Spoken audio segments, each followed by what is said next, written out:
Hi, this is a science hangout from Science Mission. So we have today Dr. Karen Duff, Professor of Pathology and Cell Biology from Columbia University is with us. Professor Duff is a regular member of NIH study sections, previous chair of CDIN. She is the reviewer for foundation grants and several journals. She is also in the Medical Advisory Council for AFTD. She won Potomac Prize in 2006. In 2010, she was the speaker at NIH Director's Wednesday afternoon lecture. Welcome, Dr. Duff. Thank you. Thank you for inviting me. Can you please talk about your background, your education, and some of the research projects which is going on in your lab? Yeah. So I was educated up to PhD level in England. I did my undergraduate at a place called the University of East Anglia and my PhD at Cambridge University. And I came over to the States as a postdoc to Florida, first of all. And then I moved up to New York in 1998 and have been both at Columbia and before that at part of NYU. So I've been in New York for quite a while now. Okay, and why did you choose academics over industry? Have you thought about getting into industry previously? Yeah, I'm several times. I mean, some of the motivation was that the salaries were so poor in academia and the resources were so poor that I have often given thought to going to industry. But I like the freedom and the flexibility to be able to move, change direction, based on the science that appeals to me and that I think is relevant. And that flexibility and that's the speed and with which you can, and the fact that you can make your own choices is what motivates me to stay in academia. But things have changed in the last 10 years for sure, 5 years even, between academia and industry, and that it's much closer now. So it's a lot of, I have a lot of interactions with pharma and biotech now. Okay. And like in your career, do you have any role models or people who support you as mentors? Yeah, I think one of my longest term mentors and friends and colleagues is John Hardy, who's at UCL in London now. And I started working with him in the early 90s, and we still work very closely together. And he's been a great supporter and friend to me all through my career. Okay. And having accomplished so much in your career, what motivates you every day? I just want to know the results. Every time an experiment is done, I want to know what the answer is, and and then the mind just explodes with all the possibilities that can come from a result, and I just love that feeling. I can't wait to get in the morning. Okay. And what are the challenges do you face other than the research challenges? Science is a little tough as a career when you're first starting. It gets a lot easier to have a bit more of a life and a family and integrate your passion for science with, some kind of life. It gets easier as you get a little older and you have a little, more funds and some people in the lab. But I think the biggest challenge is of course the funding. You're basically self-employed and it's hard to keep yourself going, let alone a lab, and develop your own ideas and have them funded. But once you get above that stage and have a little bit of money and start to see how you can shape things and have your own project, then it just becomes a wonderful career. Okay. And I know you are busy day in and day out. If you get some time, how do you spend that? Do you have any hobbies? Yeah, I used to have quite a few hobbies. My earliest hobby was I was a motorcycle stunt rider in a motorcycle team. Wow. That was as a first early postdoc in England. So I used to be a big motorcycle fanatic, but more recently, since I've had kids, I'm not allowed on a motorcycle. So unfortunately, I've had to now just take to looking at motorcycles in magazines. Okay. But other than that, I travel so extensively to give Uh-huh. talks that I would say travel is my hobby now. Okay, that is good. And like, tell us about your lab people a little bit more. Yeah, I have 5 postdocs now, and each Uh-huh. postdoc has a technician who they've recruited and who helps them. And so Uh-huh. they work as small teams now. Okay. My postdocs tend to stay for many years in the lab, and I like to build up their careers, having them come into the lab at an early stage, Uh-huh. often immediately out of grad school, Uh-huh. and then be able to establish their own projects and get their own grants, and then they usually never want to leave. But often it's a good idea for them to go and establish their own independence at the time when they transition to an assistant professor. So Uh-huh. I have several people at various levels in the lab, many support staff and Okay. graduate students. Okay. And how do you motivate them? I have been very fortunate. Most of them have been self-motivated. I Uh-huh. think working in a neurodegenerative disease field and Alzheimer's especially, it's an extremely competitive field. Uh-huh. And if you don't publish quickly, you can guarantee 10 other people have had the same idea and are about to publish. So most of Okay. the postdocs understand that they have to be quick and good and motivated. Otherwise, they're not going to get what they want and what I want, which is them to publish and for them to get their own grants. And they often will go and do something else. But usually I've had very motivated postdocs. They want to come to Columbia, they want to come to New York, they want to come and work in a very competitive, relevant Mm-hmm. field. And so I've had most people work very hard, without my needing to say anything. Okay. And what are you going to present today? Today, I'm excited to present one of the newer parts of our field, Mm-hmm. and that is also becoming a big part of several other fields. And it's a big new sort of part of the neurodegenerative disease field. And what it is exactly is that it's the idea that proteins involved in neurodegenerative diseases can spread through the brain in a sort of in a way that looks like the how prions spread through the brain, and that there's this idea that proteins can cross from cell to cell, and that they can the progression of the disease is dependent on them spreading out through the brain. So that's the idea of propagation or spread of disease pathology. Okay. So please go ahead and present your slides if you can. Okay, let's hope for the best.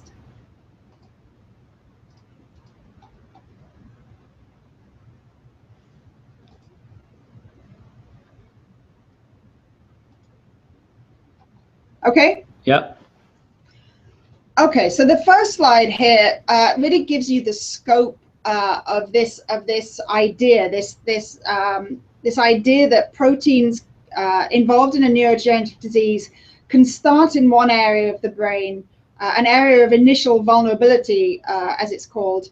But as the disease worsens, it can spread. These proteins can spread throughout the brain, which Mm-hmm. make the symptoms worse and give you involvement of other areas and new symptoms. And this idea has now become widespread and is now implicated in almost all of the neurodegenerative diseases. And you'll see from this slide that, sorry, can you see the pointer? Yeah. Okay. You can see from this slide that this idea is in Alzheimer's disease, Parkinson's disease, ALS. Also, some ideas that this is happening in Huntington's disease, and of course, it originally came from the prion fields. And what these slides show you here is this is the pathology you'll see in the Alzheimer's disease brain. There are 2 pathologies in AD. One is involves the amyloid or A beta peptide, which becomes fibrillar, extracellular, and forms these amyloid plaques in the brain. The other pathology in Alzheimer's are these tau tangles, which are composed of the microtubule binding protein tau, which also becomes fibrillar, aggregated, insoluble, and accumulates inside something called a neurofibrillary tangle in the cell. And these two pathologies, when you look at the brains of patients at different stages of Alzheimer's disease, here's early, middle stage, late, early, middle, late. All of these are early, middle, late. What you see is that the pathologies don't sit in the same places. So here in yellow or brown or browner is the amyloid plaques, which fill up most of the cortex, even in the earlier stages. Whereas the tangles, you'll see, start in a very defined area. And in Alzheimer's disease, that area is called the entorhinal cortex. And they spread out through the limbic system and into the neocortex as the disease worsens. For Parkinson's disease, a similar sort of area of initial vulnerability is seen in the brainstem. And again, the protein in Parkinson's spreads out and accumulates in the brain. And that protein in Parkinson's is alpha-synuclein, which forms a structure called Lewy bodies. In ALS, again, you see initial points of vulnerability spreading out through the brain as the disease worsens. And in ALS, this protein that we're looking at here is TDP43. So this gives you this idea that the pathology of Alzheimer's disease tends to start in, of any neurodegenerative disease, tends to start in one area, but spreads out as the disease worsens. And the questions that we've had is, first of all, is that true? Does it actually start in one area and spread out through the brain? And secondly, how does it do that? What are the mechanisms by which that's enabled? And thirdly, the implications of this idea of a progressive spread is that there's going to be therapeutic opportunities which actually are enabled by the idea that the pathology spreads through the brain. So I'm going to focus primarily on the tau protein and a little bit on Alzheimer's disease. And the reason I'm going to focus what we've understood about these diseases based on the tau protein is because you'll see here in the Alzheimer brain, the tau pathology has this really defined pattern. It starts in the entorhinal cortex, spreads out through the limbic and into the neocortex. Amyloid doesn't have quite such a well-defined spread, and I don't work on Parkinson's or ALS. So using tau and neurofibrillary tangles in Alzheimer's disease to base our understanding of some of the mechanisms by which this spreading through the brain happens is enabled by the fact that this protein has a very consistent and predictable distribution. So I'm going to talk a little bit next about the pathology of Alzheimer's disease because a lot of the subsequent talks are going to discuss how we've modeled this disease and how we've used models to examine the mechanism by which tau will spread between cells. So here's an Alzheimer's brain, and you'll see these two structures I referred to earlier. Here's the amyloid plaque and the neurofibrillary tangle. The plaque is composed of this A-beta peptide, and it tends to build up in the cortex and hippocampus, regions involved in memory, which is why memory tends to be one of the measure that's impacted most by the pathology of Alzheimer's disease, giving you the memory loss that's characteristic of AD. The other lesion that is required for a diagnosis of Alzheimer's disease is these intracellular tangles, neurofibrillary tangles, composed of this abnormal protein tau, which takes on this conformation of paired helical filaments. So concomitant with these pathological lesions forming, you get a massive inflammatory response. Here you'll see microglia and astrocytes, activated astrocytes and reactive microglia. And the immune response is activated, complement pathway is activated. And ultimately, you get a loss of synapses, abnormal cell processes, degeneration of the neurons, and it's associated with the cognitive impairment and memory loss. So here is what people have classically always thought was how Alzheimer's disease developed and progressed, and the key players here. And because there's a lot of genes and genetic mutations linked to the generation of this A-beta peptide, which goes off to become the component of the amyloid plaque, people have very much thought that A-beta generation is the beginning of Alzheimer's disease.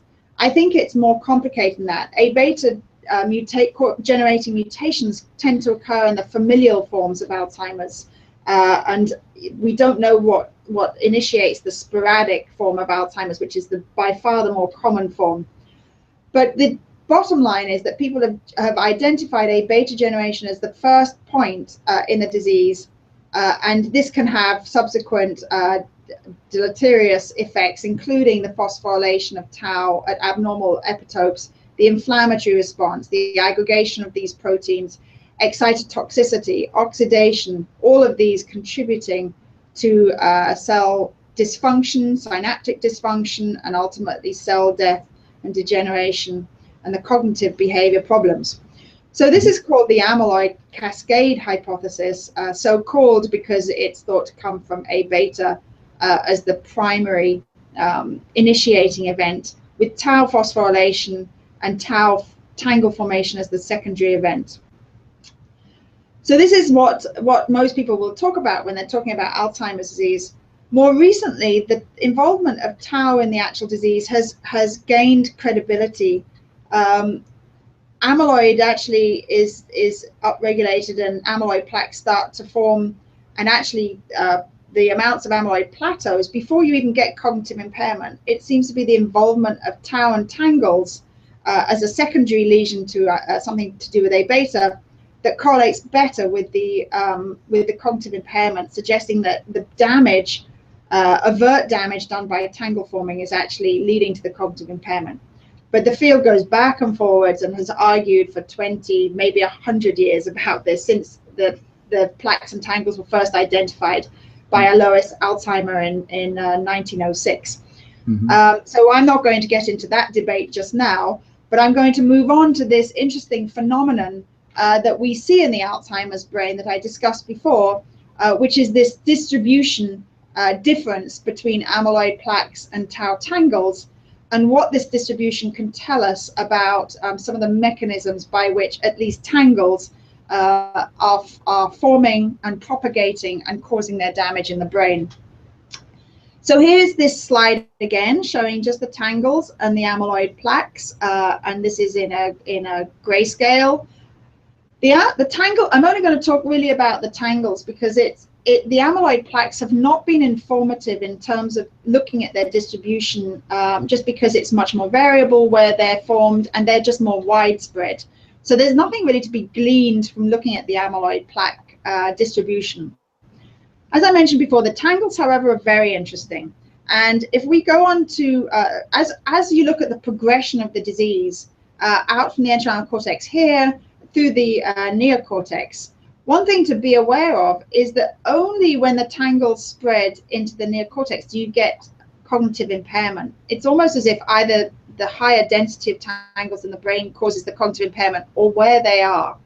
And so this idea of how the disease spreads through the brain is actually very important in terms of placing the where cognitive impairment starts to have its impact. And of course, cognitive impairment is what you want to stop in when you're trying to prevent the worst outcomes in Alzheimer's disease. So it's really very important to stop perhaps whole of the Alzheimer's disease at the point where it's not causing cognitive impairment. So that's an important part of the spread hypothesis, and trying to stop it at a point that's actually going to help people stay asymptomatic. And you only need another 5 years to be asymptomatic in Alzheimer's disease, because it's already a disease of the elderly, and most people will unfortunately die of something else if they're not dying of Alzheimer's disease in their 80s. So it's actually a very curable or tractable disease, because you actually have to just slow it down or prevent it taking a hold to actually have had a major effect and impact on the lives of patients and caregivers. So let's move on to some insights from looking at the pathology. Here's the pathology in a real Alzheimer's brain. Here the brown stain is the tau pathology, tau antibody staining. And as I mentioned, the first signs of the tau pathology in the very earliest stages of the disease, where there's no dementia at this stage, is in this entorhinal cortex region, especially the transentorhinal cortex. It then spreads out through the allocortex, hippocampus, and in the later stages, this is a staging from 1 to 6, which was put forward by Brack and his colleagues. The pathology spreads out. So what we're looking at is, first of all, we'd love to know why it starts in this region, what's the selective vulnerability, but we want to know, why does it always follow this pattern? And Brack and his colleagues put forward this idea based on the anatomy, the distribution of the anatomy, that in fact these areas were all neuroanatomically connected. They're in fact transsynaptically connected. So you can imagine one area is connected to another area, is connected to other areas, and that the pathology actually spreads down these routes. And this, of course, could be incredibly insightful because A, it tells you that the brain is not just spreading out from one nidus of vulnerability and spreading out in a sort of spreading circle ripple effect. It's actually jumping from area to area along connections which are anatomically, or they're connected by neuron projections. So this sort of immediately identifies perhaps that there's some mechanism by which neurons are passing on a pathology from one to the other. And this becomes very much a fundamental part of spread as to how neurons are actually transmitting an abnormal pathological protein between themselves, and the routes that they take for the pathology to develop. So I want to just spend a minute just talking a little bit about tau protein, because that's what we're going to be following, and there's a couple of basics that would be helpful to understand. So as I mentioned, the tau protein is a microtubule binding protein, usually very much inside the cell, inside the axons, tightly binding to the microtubules. Here's the tau in orange and the microtubule coils here in blue and purple. And its function is to stabilize microtubules. At some point, and we don't know why, the microtubules are no longer associated with the tau. It's fallen off. The increase in the concentration of tau out in the cytoplasm leads to its aggregation. And in response to the loss of tau from microtubules is the microtubules fall apart. And so you get this microtubule destabilization. Now, what initiates that catastrophic event is not sure. There's tau and tauopathies is a feature of over 30 neurodegenerative diseases. Alzheimer's is the best known, but there are also primary disorders where there's a mutation in tau, and so that can actually be the fundamental cause of the tau disease. But in Alzheimer's disease, we don't relate it probably to something to do with beta elevation. We don't know why tau is a high risk factor and occurs in Parkinson's disease.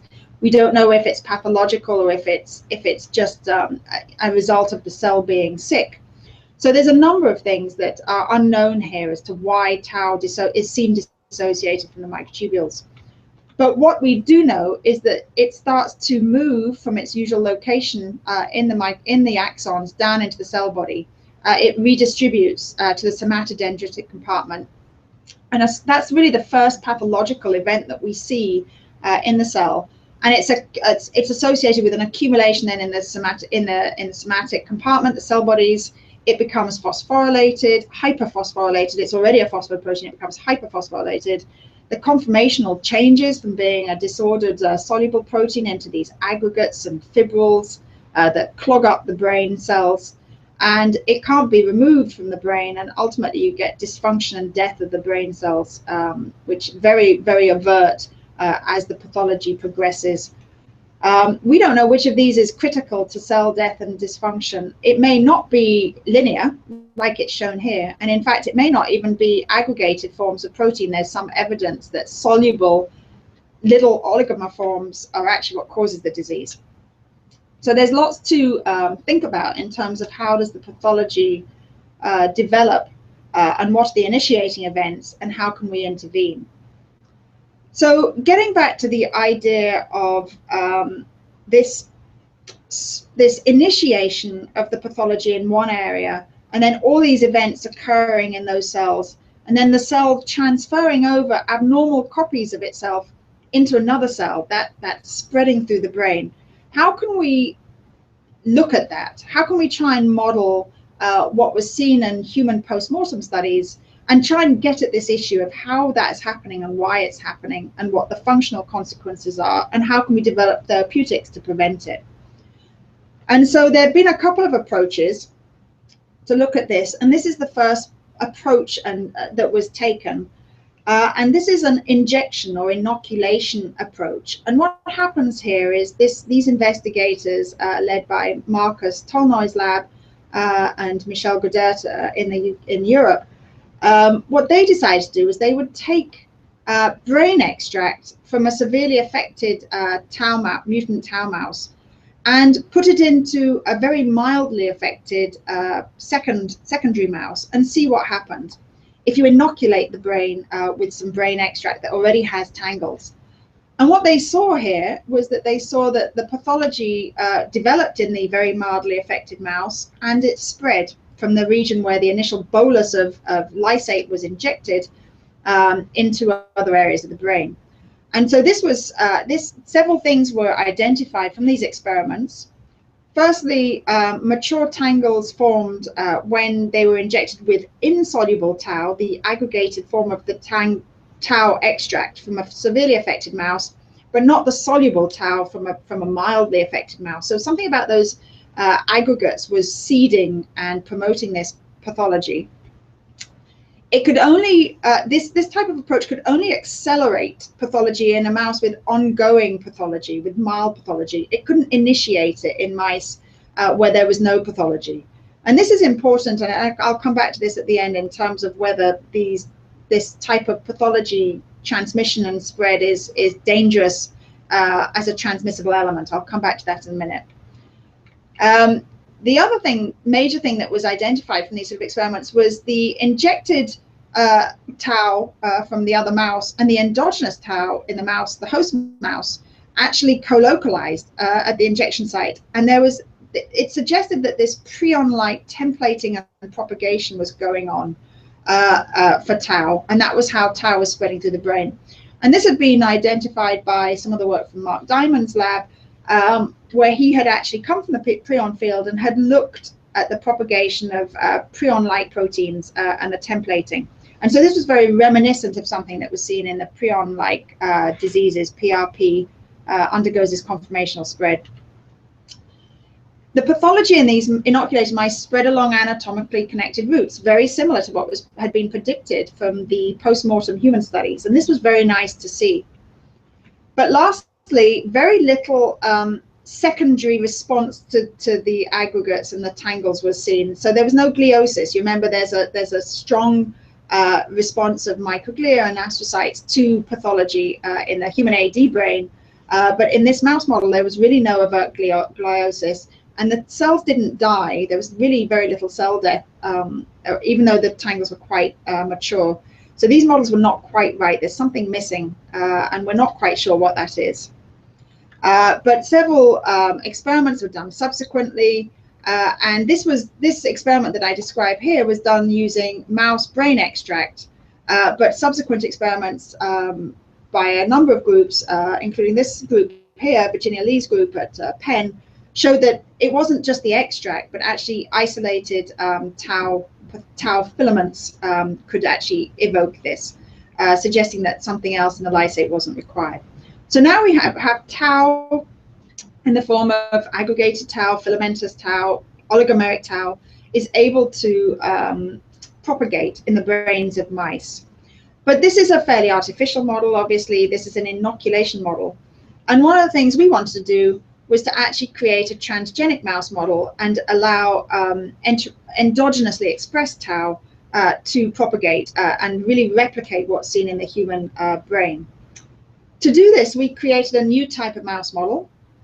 And this is a mouse model where we crossed two mice. One has a TTA activator gene under the control of a promoter called for the neuropsin gene.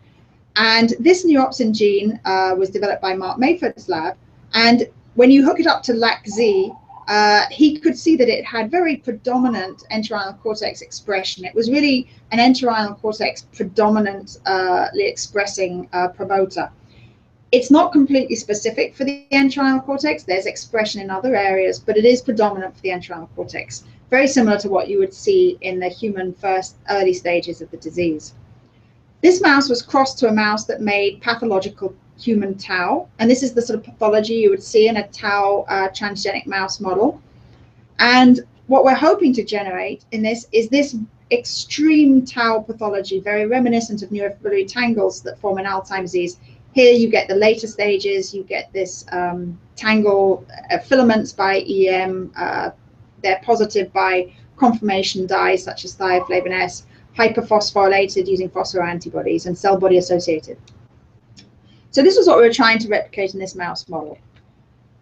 What we saw was in our younger mice, we saw this distribution of tau here shown in brown, human tau antibody in the entorhinal cortex, and projection areas out into the along the perforant path, out here into the hippocampus. This is the M indicates the middle molecular layer of the hippocampus.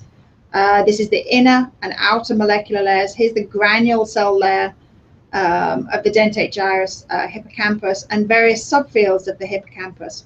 Medial entorhinal cortex, lateral, and up into the cortex, perirhinal cortex.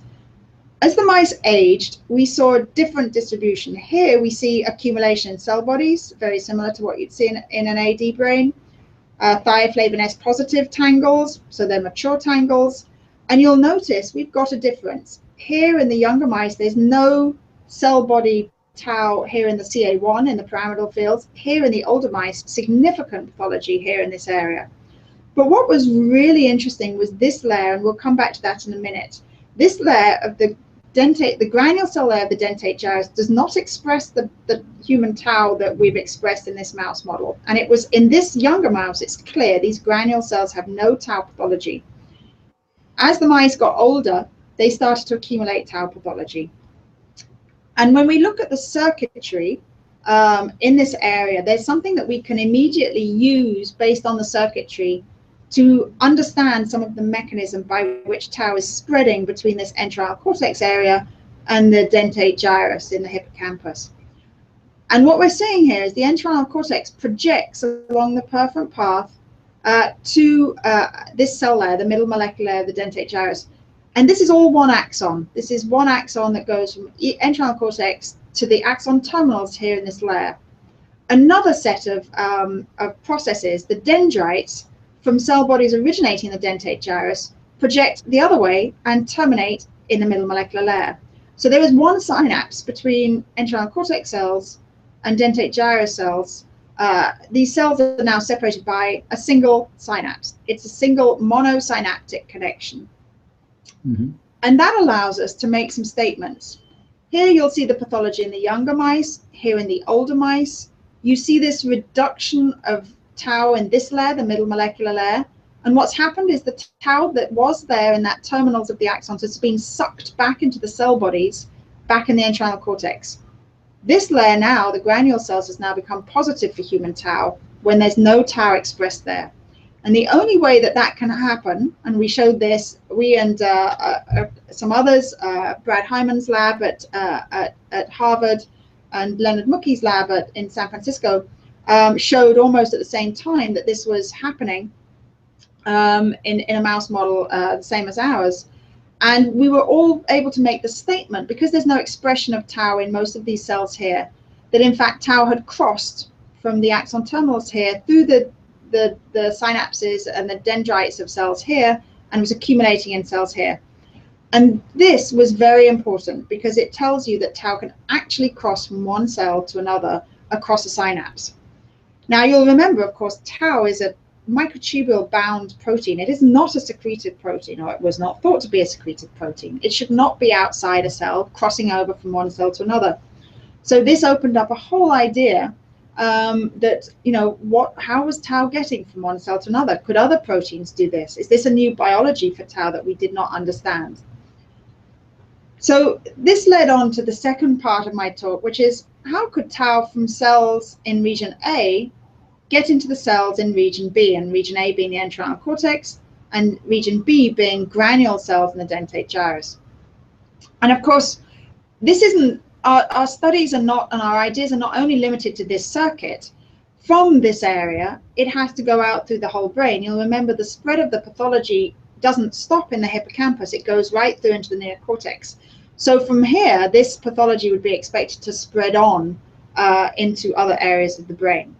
But let's just look at, first of all, at how could tau that's accumulating in cell bodies here get into cells here. So there's a number of mechanisms that have been suggested for this, and they are detailed here in this lovely review article. And one of the first things could be just the cells are dying and the tau is leaking out. It's just basically getting out into the extracellular space because the cell is dying. And that is supported by observations from the human Alzheimer's brain, where this, I'm afraid it's a little bit small to see it, is a ghost tangle. And a ghost tangle is a cell, a neuron that used to contain a abnormal tau in a tangle, which has died, and now the tau is free in the parenchyma. So this could be a source, as you can imagine, of tau in the extracellular space and out in the parenchyma. Other mechanisms are perhaps that tau is transmembrane. It will actually come out through the membrane from the cytosol and out through the membrane. Other ideas are that it involves some kind of vesicle, endocytosis and exocytosis.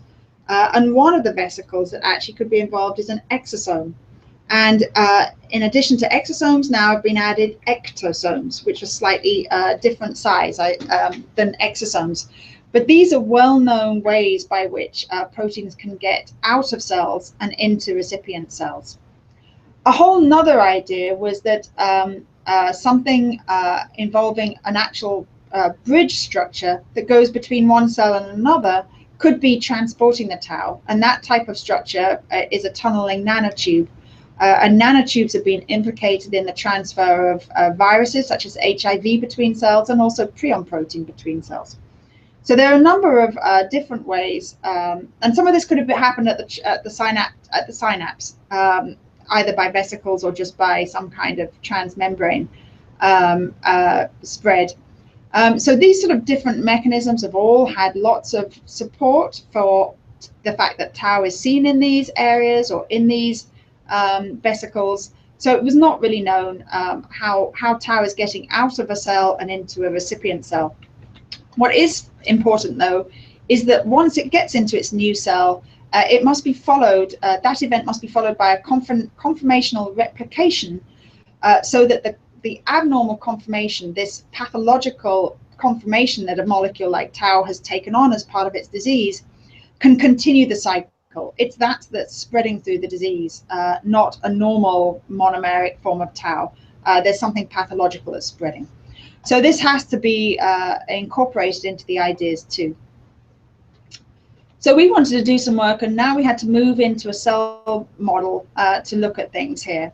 And one of the things we moved to is a primary culture system to study propagation. And here we used microfluidic chambers, also known as Campanode chambers, which are fluidically isolated. You can grow cells in one chamber. The grooves in between two chambers allow only axons to grow, and you can look in the opposing chamber.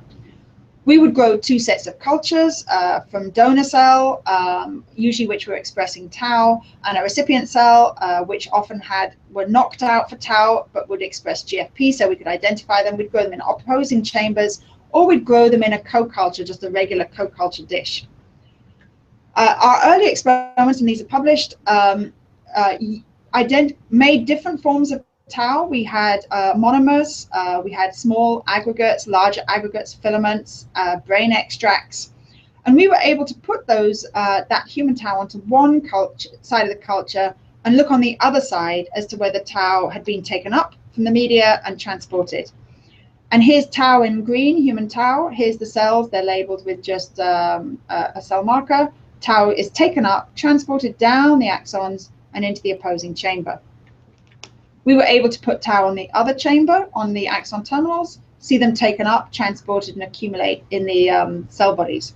Interestingly, the monomer is not taken up, only the smaller aggregates, neither were the higher molecular weight aggregates. And this sort of impacts what we see in the disease, in that it looks like only a pathological form of tau can be taken up and transported down the cells.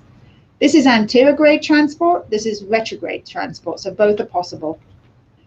We've refined these experiments now, and we're looking at, instead of adding on synthetic aggregates from recombinant tau, we now generate our own aggregates from tissue culture models, from primary cultures expressing tau. Here's a transgenic mouse model making the tau.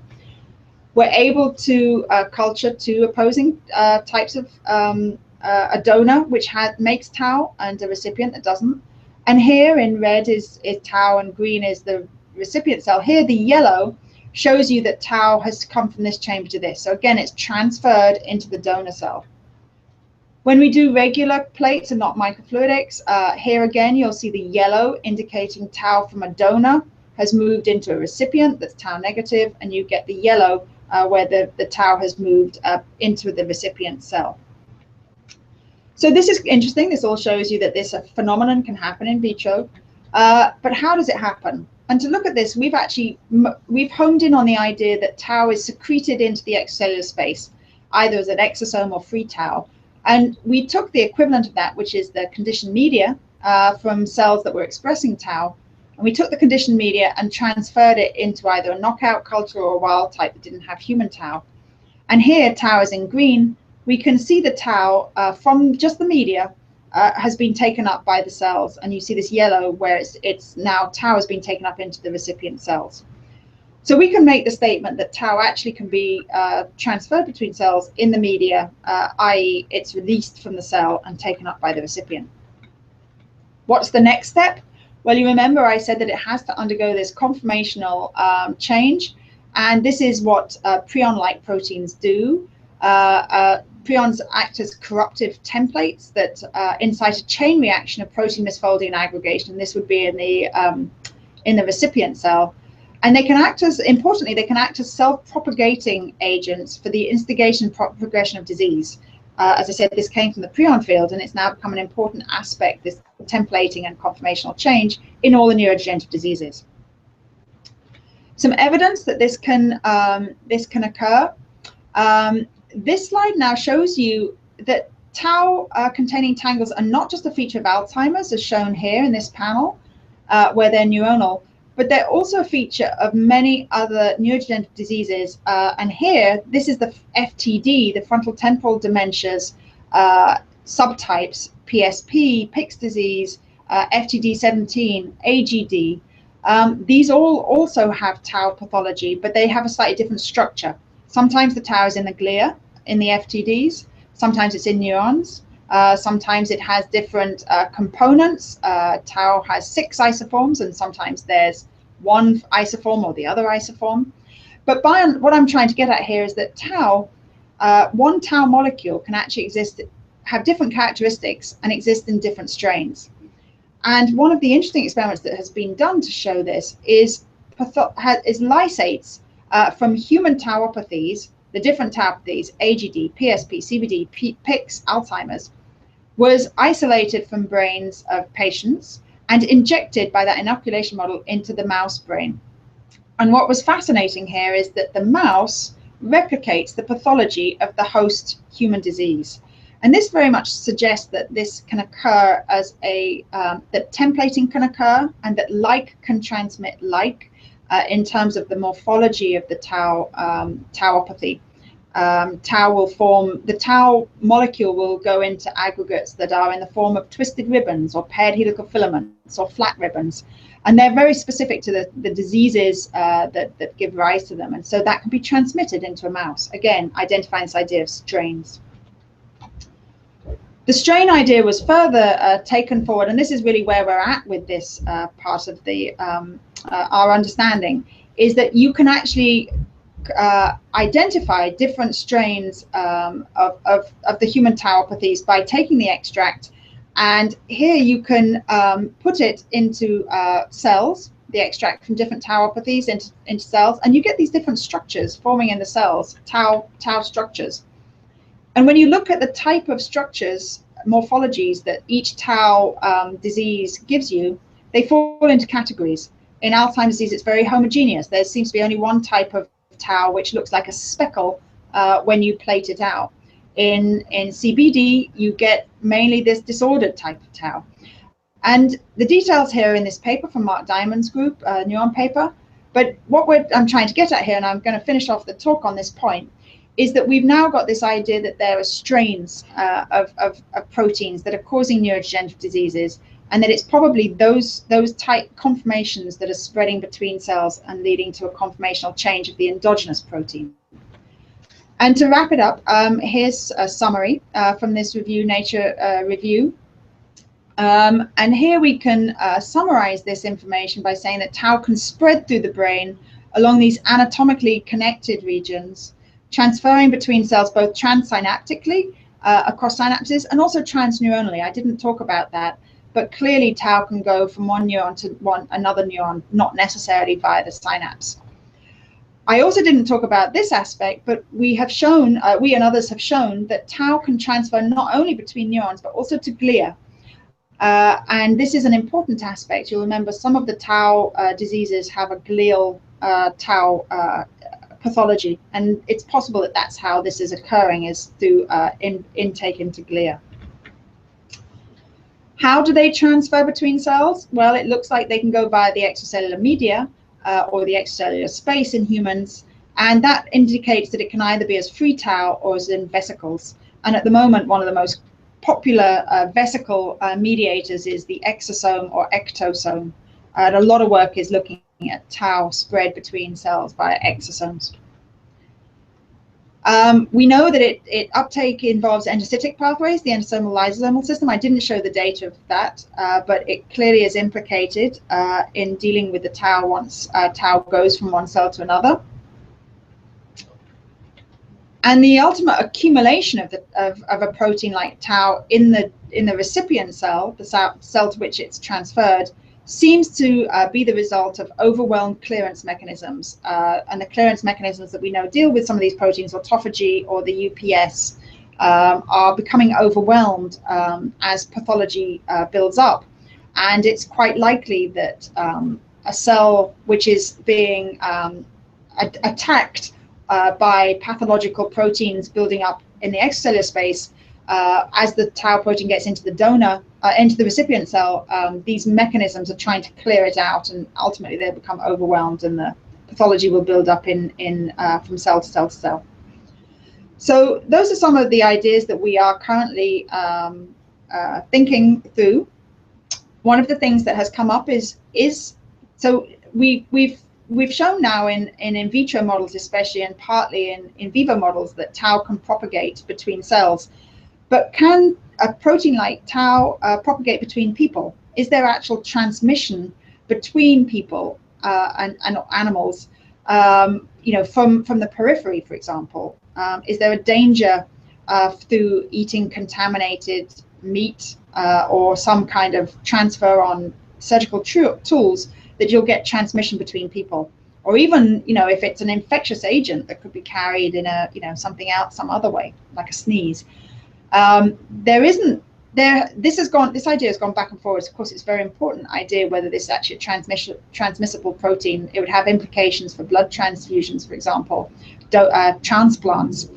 And in fact, some of the original ideas about transferal of synuclein came from fetal transplants, which, when they were put into a Parkinson's brain, developed the Lewy body pathology.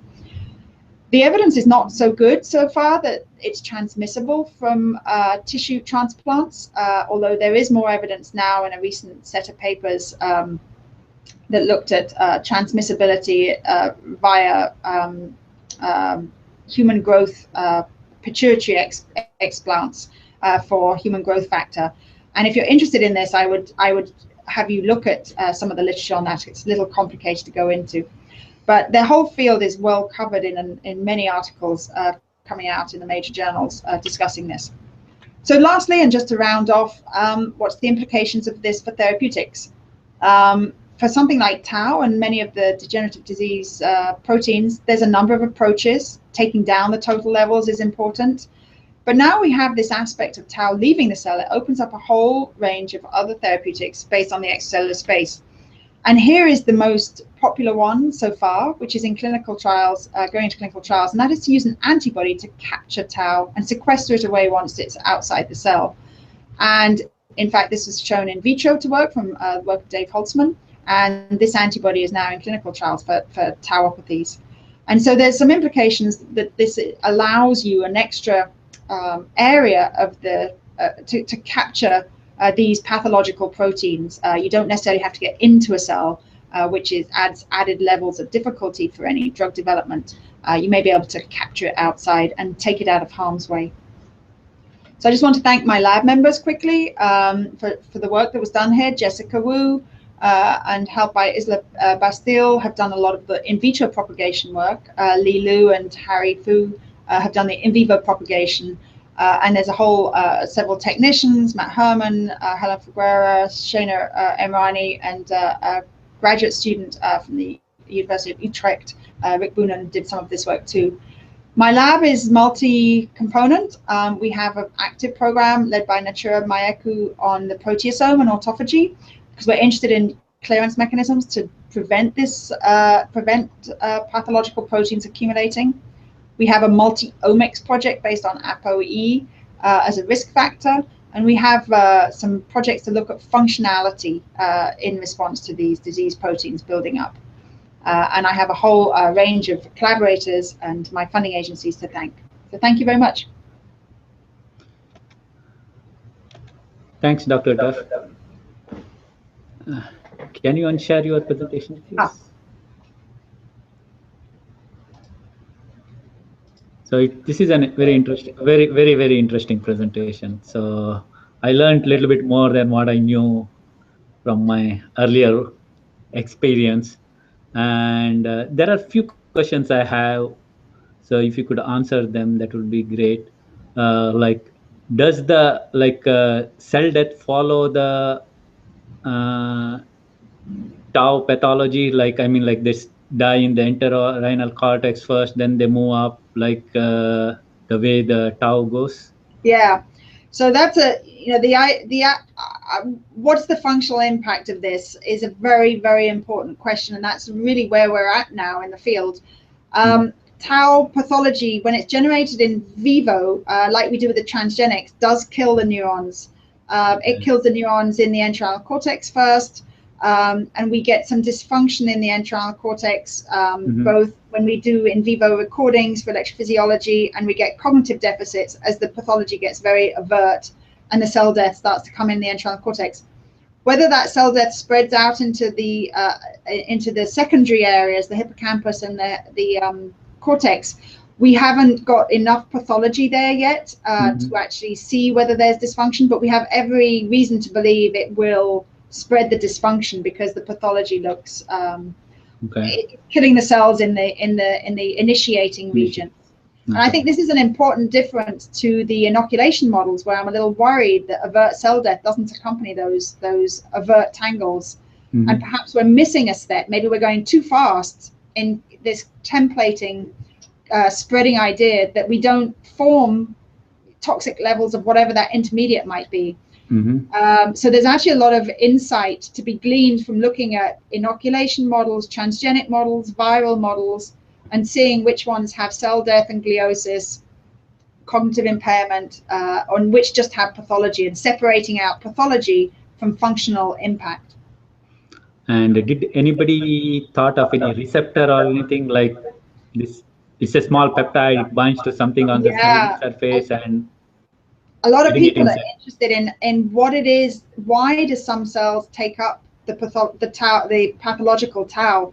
And a kind of interesting aside there is that not all cells seem to take it up. Not all of the neurons take it up. There may be some cell type specificity, which of course raises the idea that perhaps there's a receptor. A receptor has not been found yet. Mark Diamond's work showed some impact of HSPGs on the cell surface as part of the mechanism by which tau gets taken up, but I don't, that we don't know in vivo if that occurs. Certainly it seems to be able to go in by endocytosis, so it might just be bulk endocytosis and not require a receptor or any active way of getting into the cell. I suspect once it does get into the cell, if it's in a vesicle, it's going to have to get out of the vesicle and template onto tau in the cytoplasm. So there's a whole mechanistic mystery that goes from how tau gets into the cell, and is released and able to come into the contact with the tau that it's going to template onto. That's just not known yet. Okay. The cell biologists have a number of precedents for how that could happen. Simple fusion of a vesicle with the membrane, bursting of the vesicle and releasing of its contents. There's ways to explain it, but we have not been able to see it. And some of the problems are sorry, that's my phone. Some of the problems that we've had in the cell models is that we can't really test that this is happening in vivo. It's not easy, and it's very hard to show that it's happening in a human brain. So we have some translation issues to show that this is really happening in the human brain, but the post-mortem studies very much, they were the beginning of this. So we think that the post-mortem studies are showing that this is probably the likely way that this is happening, but we can't prove it yet. And anything regarding the phosphorylation of the tau helps in any movement or anything like that? Yeah, the most popular idea for what makes tau go from a normal molecule doing its job to an abnormal molecule that's going to kill a cell is hyperphosphorylation and conformational change. People are tracking the phosphorylation of tau. One of the problems is tau has about at least 30 phosphorylation sites that come and go with development and with disease state. And so tracking all of those and knowing which one is important is a very difficult task. And there are many post-translational modifications, some of which act in opposition to hyperphosphorylation, that could also be impactful. So it's really difficult. And when you're using recombinant proteins, obviously that's not a very good model. And elderly tau is different to juvenile, young person's tau. So it's very complicated. We don't know yet. Okay, I think I don't have any more questions, and I again thank you from Science Mission for joining us. It's very pleasant to have you on our program, and if anybody wants to get in touch with you, they can contact you through email. What's the best way to? Is that posted on the site? I guess that's posted. Yeah, I'm going to post it. I'm going to put all the things on the site again. Okay. When I post it. And thank you very much for your time doing this. I think this is a wonderful way to share information. Thank you. Yeah, thank you so much again. Again, if at all anything new comes up, let us know. We can have you again on several months down the road. Okay, thank you. Okay, thank you. Bye-bye.